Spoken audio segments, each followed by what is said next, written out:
بسم اللہ الرحمن الرحیم۔ محترم سامعین، السلام علیکم ورحمۃ اللہ وبرکاتہ۔ میرے دوستو، حضرت انس رضی اللہ تعالیٰ عنہ سے ایک طویل روایت میں ہے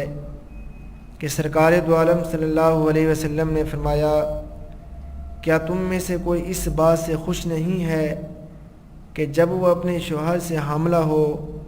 اس حال میں کہ وہ اس سے راضی ہو، تو اس کو اس کا اتنا ثواب ملتا ہے جتنا کہ اس روزہ دار کو جو راہ خدا جہاد میں روزہ رکھ رہا ہو، اور جب اسے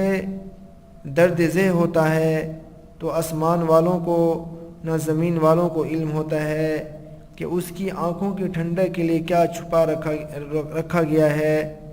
اور جب وہ بچہ جنم دیتی ہے تو اس کے دودھ کا قطرہ نہیں نکلتا، اور اس کا بچہ ایک مرتبہ چوستا نہیں، مگر یہ کہ اسے ہر قطرے اور گھونٹ پر ایک نیکی ملتی ہے، اور اگر کوئی رات کو بچہ کی وجہ سے جاگے تو اسے 70 صحیح سالم غلاموں کو راہ خدا میں آزاد کرنے کا ثواب ملتا ہے۔ یہ ان خوش نصیب عورتوں کے لیے ہے جو صالح ہیں، جو نیک ہیں، فرمانبردار ہیں، جو اپنے شوہروں کی ناشکری نہیں کرتی۔